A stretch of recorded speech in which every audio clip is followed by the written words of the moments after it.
Irina is collecting provisions for her husband, Dennis Christensen. Over 2 years have passed since he was detained in the city of Oriol. They allow 30 kilograms each month, so I bring him whatever he asks for.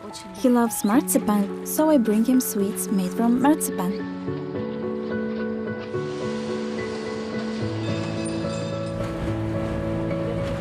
It all began on May 25, 2017, when armed men in masks raided a religious service. About 15 OMON special forces and about 10 FSB officers burst in. We didn't know what to do or how to act, because everyone wanted to record everything, but we weren't allowed to. Dennis was arrested right there and then. On the very next day, restrictive measures were imposed on Dennis Christensen in the form of detention. The investigation was intensive in the case against Christensen. The investigator ordered 13 expert studies, several handwriting studies, a religious and a linguistic study, and, strangely, a psychological psychiatric study. Additionally, there were, of course, interrogations. I think around 100 people were interrogated. Their main aim was to do everything quickly and as ruthlessly as possible. At the end of February 2018, 9 months after his arrest, the court hearing began. Dozens of fellow worshippers came to the Железнодорожный district court in Oriol to support Dennis Christensen and his wife.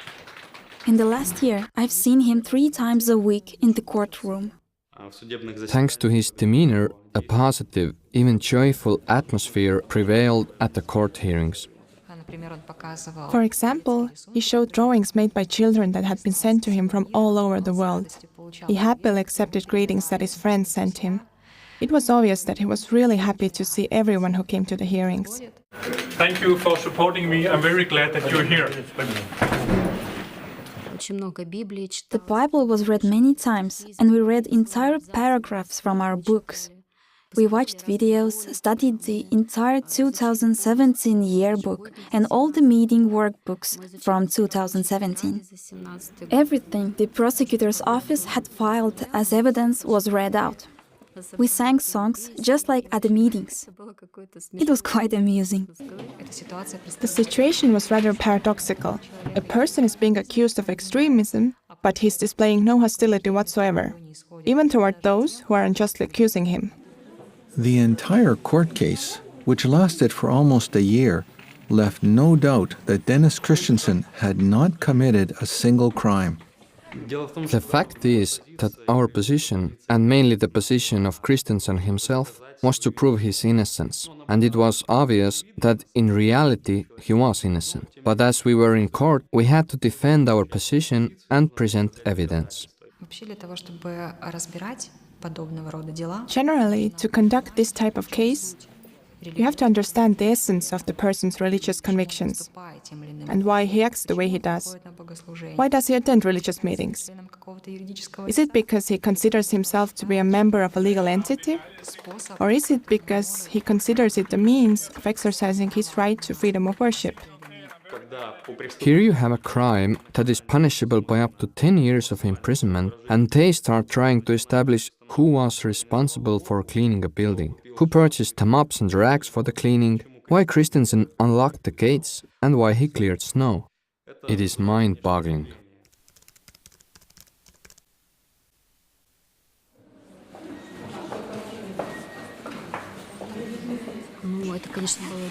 It was amazing that so many people came to hear the verdict.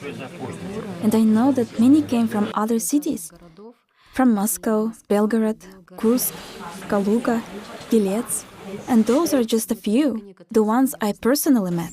Суд приговорил Christensen Денниса на волю.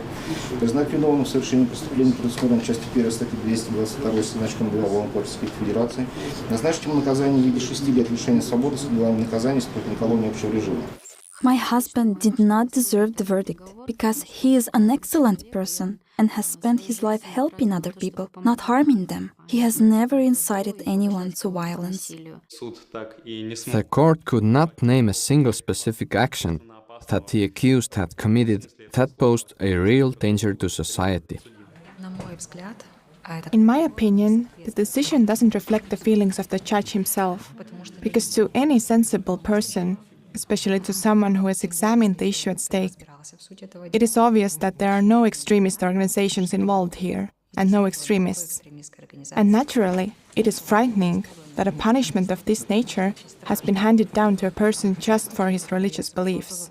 It is very harsh. So it looks more like just an attack on a person with religious beliefs who is from a minority religion. This unprecedented verdict handed down against Dennis Christensen has resulted in wide publicity. Russian and international organizations have called on the Russian authorities to release this believer and drop all the charges against him.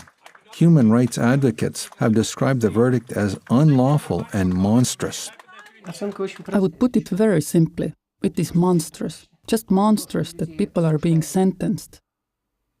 Not for what they have done, but for their being part of an organization, for their beliefs.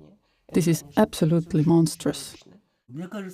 I think that the court has found itself in a difficult position, because it could not prove anything extremist whatsoever. There isn't anything, absolutely nothing.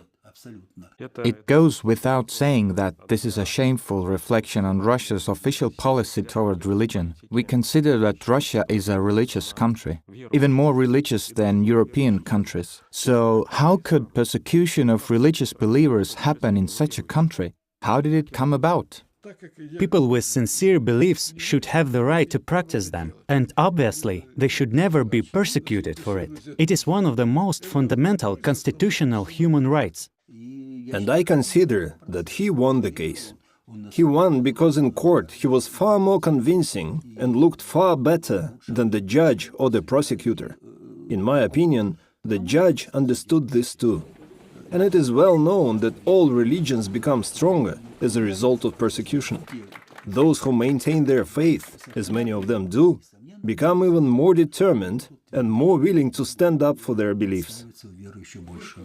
Human rights advocates, lawyers, and participants in the proceedings said the same thing at the press conference that took place in Moscow 2 days after the verdict.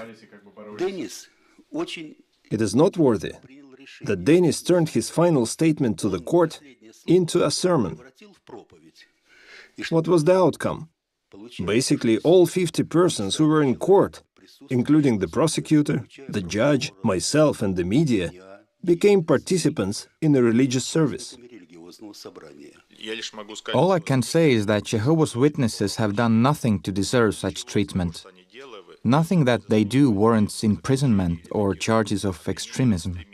My husband is a strong person and can cope. He has strong faith, so our God will support him and always help him, just as he has supported me for the past almost 2 years.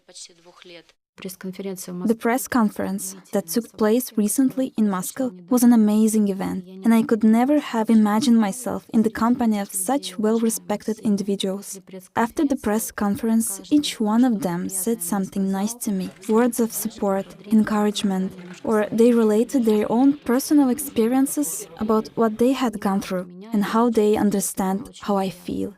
Irina related how the thousands of letters and drawings sent to her and her husband from all over the world have been a great encouragement.